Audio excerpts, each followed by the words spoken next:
시작하기 전에 이 고발장은 자유수호 국민운동뿐만 아니라 대한민국 지키기 불교적 총연합 이석복 회장과 공동 발의한 겁니다. 그렇게 알아주시기 바랍니다. 우선 고발 취지를 말씀드리고 주요한 고발의 그 내용에 대해서 줄거리를 얘기하겠습니다. 이건 한 7쪽이 되어 있다면 다 읽으려면 아마 시간이 건 30분 이상이 걸리기 때문에 제가 요약해서 말씀을 드리겠습니다. 자, 고발 취지는 방금 인사 말씀과 마찬가지로 지난해 7월 김용빈 사무총장이 총장직에 임명됐습니다. 그 이후에 국정원의 해킹 위험 경고와 이어서 지난해 10월 10일에 국정원이 해킹 경고가 있었습니다만은 바로 그 이튿날 강서구청장 보궐선거가 있었습니다. 그래서 강서구청 보장 보선은 해킹 없이 제대로 됐을 것이라고 이미 낙인을 찍혀놓는데 제가 분석해 보니까 거기 안 했다. 그래서 이것은 분명히 강서구청장 선거에서도 국정원의 그 경고에 불구하고 해킹이 있었다 하는 정황이 있었습니다. 그리고 사전투표는 여러분도 아시다시피 2014년에 그때 박근혜 정부 때입니다만 본격적으로 도입됐습니다. 그런데 지금까지 모든 선거에서 민주당이 가장 유리했습니다. 국정원은 선관위는 엄정 중재비 생명입니다. 그래야 공정을 기할 수 있는 겁니다. 따라서 어느 정파에 유리했다 하면은 선관위 자체적으로 존폐를 검토해야 됩니다. 그런데 제가 선관위에 이 문제를 제기했을 때 지금까지 잘 되고 있는데 왜 문제를 제기해라 이런 얘기를 했던 적이 있었습니다. 그래서 사전투표제는 제도상으로도 문제가 있다. 이런 문제는 아직까지 다른 유튜브나 신문에서 제기를 안 했습니다. 선관위의 엄정 중립 의무에 일탈된 그 때문에 그 자체로서 문제가 있다는 말씀을 여기서 드립니다. 그리고 우리가 지금 전자화 시대에 살고 있습니다. 전자화 시대에 잘 적응하려면 선거제도를 어떻게 운영할 것인가 여기 관해서 심각하게 생각해야 되는데 며칠 전에 대만이 수대표를 해가지고 중공의 간섭에도 불구하고 완전하게 정당한 국민의 주권이 반영됐다는 얘기를 했습니다. 근데 우리나라에서는 그럴 생각을 안 하고 있다. 이 자체도 큰 문제다는 것을 말씀을 드립니다.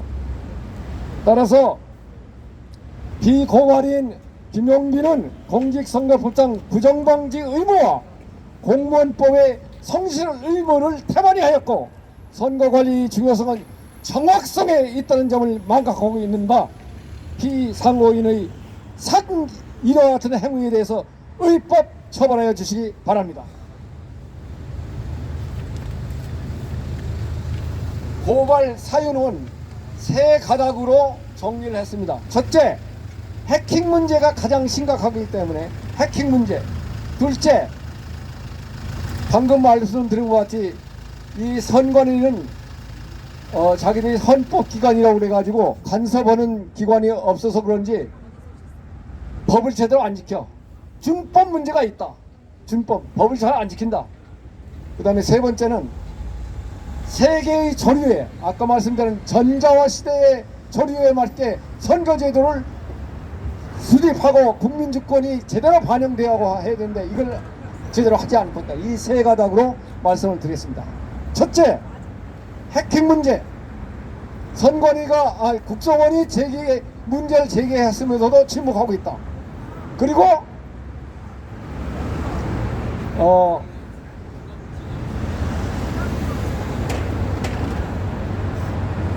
뭡니까?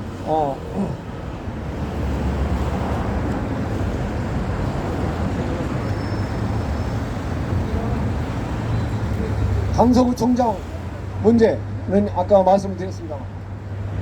또 중요한 것이 있습니다. 오늘 이 기자회견에서 가장 핵심 중에 하나가 2020년 당시에 우리가 4.15 총선거를 했는데 이때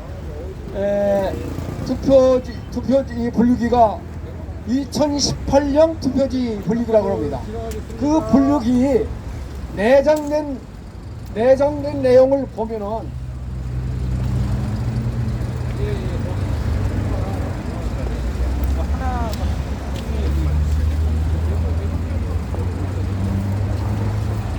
여러분이 그 자료 가지고 있는 자료에는 없습니다만은 제가 준비한 자료를 보면은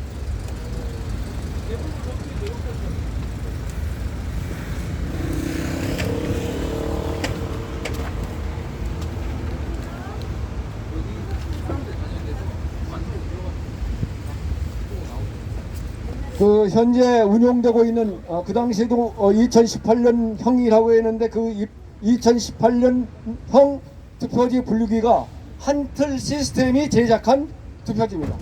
그런데 한틀 시스템의 투표지 분류기에 대해서 우리나라의 전파연구소라는 데가 있습니다.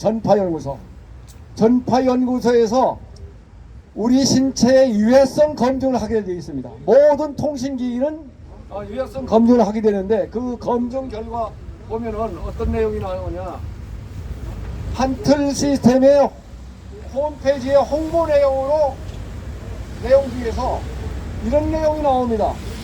소출력 무선 통신기기, 소출력 무선 기기가 있다는 얘기가 나옵니다.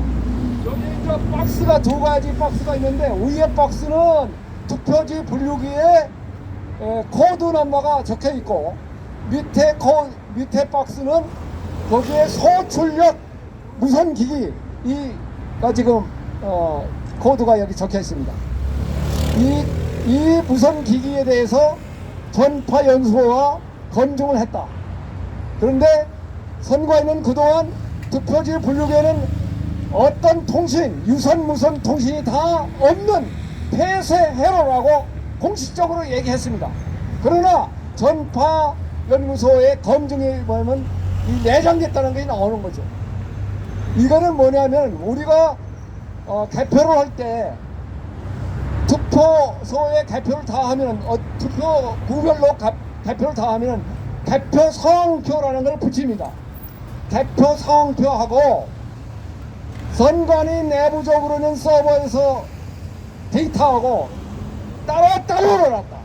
그러니까 우리가 개표 상황표 붙이는 거는 그거는 그냥 쇼에 불과한 것이다. 이렇게 얘기할 수도 있는 것입니다. 그래서 이 내용을 아직까지 정확히 짚고 넘어가지 못했다. 제가 판단하건대는 국정원이 해커 문제를 얘기했을 때 이 문제를 제대로 평가를 못했다. 모든 선거 장비의 그 전문성을 따질 때 전자기기, 소위 컴퓨터 전문가만이 다 알 수 있는 것이 아니라 통신 전문가가 있어야 그 경로를 정확히 판단할 수 있는 겁니다. 통신 전문가가 같이 협력하지 않았기 때문에 국정원에서 이걸 제대로 지적을 못한다, 이런 생각을 합니다. 또 하나는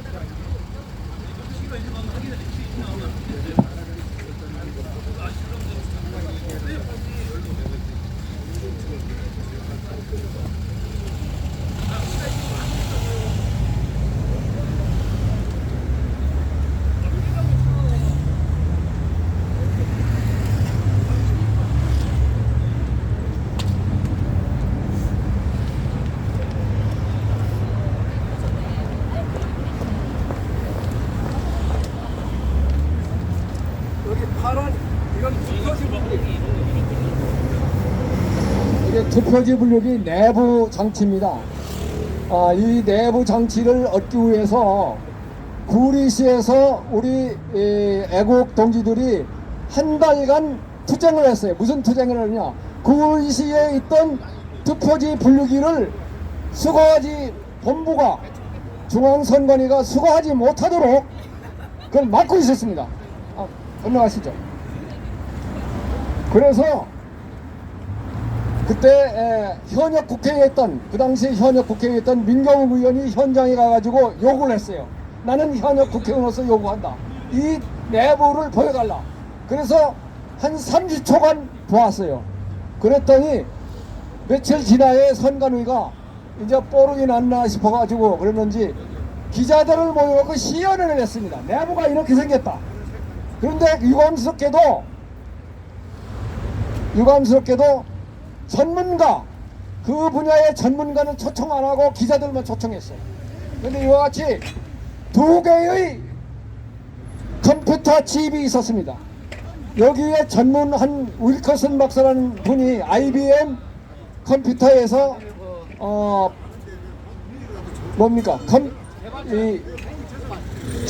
칩을 플랜팅 심는 그런 역할을 했기 때문에 전문가인데, 그분의 얘기는 주문형 반도체는 이걸 만드는 한 3개월 걸린대요.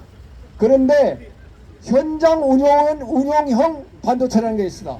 FP 데이터 어레이라 가지고 필드 프로그래머블, 현장에서 얼마든지 명령을 주면은 인물로 쓰게하는 그런 칩이 있다 이 말이죠. 그래서 그분은 뭐라고 하냐, 이것이야말로 조작용 칩이다라고 강력히 얘기를 했던 겁니다. 여기 대해서 선관위에서 대응을 못했어요.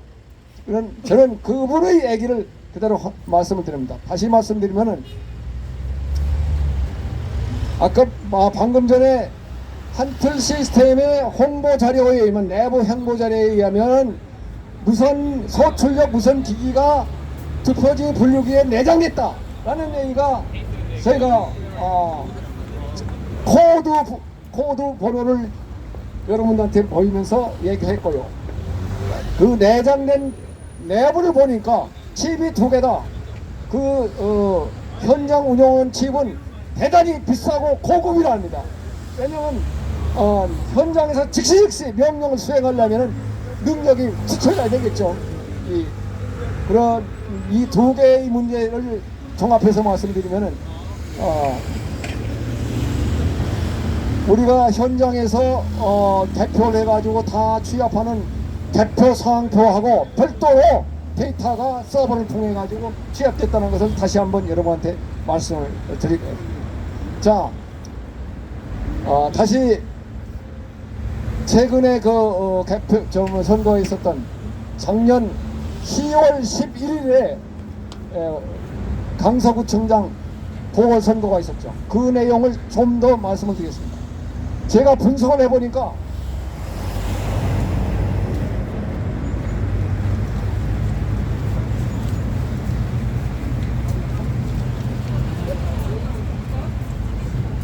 그냥 이제 달라고.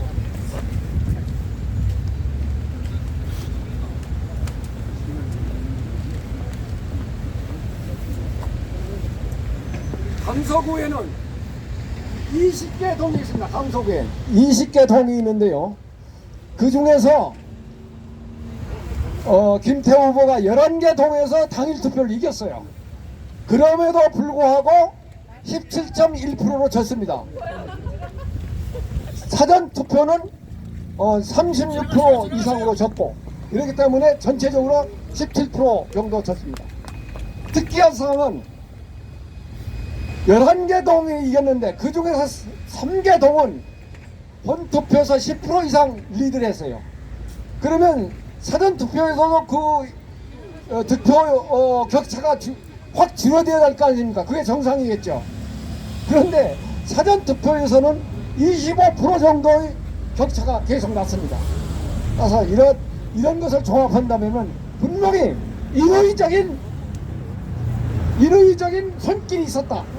뭐 조정이라고 표현하기 없습니다만 인위적인 개입이 있었다라는 의혹을 우리가 말하지 않을 수 없습니다. 그래서 이와 같은 문제는 사무총장이 지금 김용민 사무총장이 지난해 7월 달에 취임을 했기 때문에 그 이후로 진행된 상황들, 특히 강서구청에서 또 이런 문제가 있었죠. 그 당시에 모든 투표지는 투표관리관이 도장을 찍도록 되어 있습니다. 사인이라고 그랬어요. 그리고 QR코드는 사용 못하게 했습니다. 바코드를 사용했어. 이거 불법이란 말이야. 이 불법 행위를 자행하는 것을 묵과하고 방관했다. 이 자체가 준법 정신이 없는 겁니다. 그래서 이 현재 이 문제만 얘기하면은 이 김용민 사무총장은 자격이 없다라고 저는 얘기하지 않았습니다. 그러나 윤 대통령이 어떤 법안을 가지고 이분을 개혁을 하고 여기에 임무를 주어준 거 아닌가 이런 생각을 하기 때문에 이분이 특별 임무를 받고 인의 장막에서, 그러니까 선관위가 2008년까지는 민노총 노조에 민노총이 아니라 또 노조가 있었습니다. 그때 이명박 대통령이 선관위가 무슨 노조야 그래서 폐지시켰어요. 그러나 그 노조 문화는 그대로 있다. 왜냐? 사람을 가르치지 않았기 때문에. 그래서 저는 어떤 면에서 김용민 사무총장이 인의 장막, 기득권을 누리는 선관위 인의 장막에 갇혀가지고 제 말씀을 제대로, 제 말을 자기 소신을 펴지 못하는 게 아닌가 이런 생각합니다. 그래서 조건을 저는 붙이겠습니다. 검찰총장께서 중앙지검장께서 직무유기로 수사하되 이분이 결기를 가지고 해킹을 방지할 대책을 수립하던가 준법을 다시 제대로 이행을 하겠다는 그런 각오를 하던가, 이 장막의 그 장막에서 헤어나오자 하는 결의가 있던가, 이런 결의가 있으면 우리가 주장하는 이 직무유기에 의한 처벌을 유보할 수 있다는 조건을 붙이면서 저희 고발 내용을 여기서 말씀을 드렸습니다. 감사합니다. 대단히 감사합니다.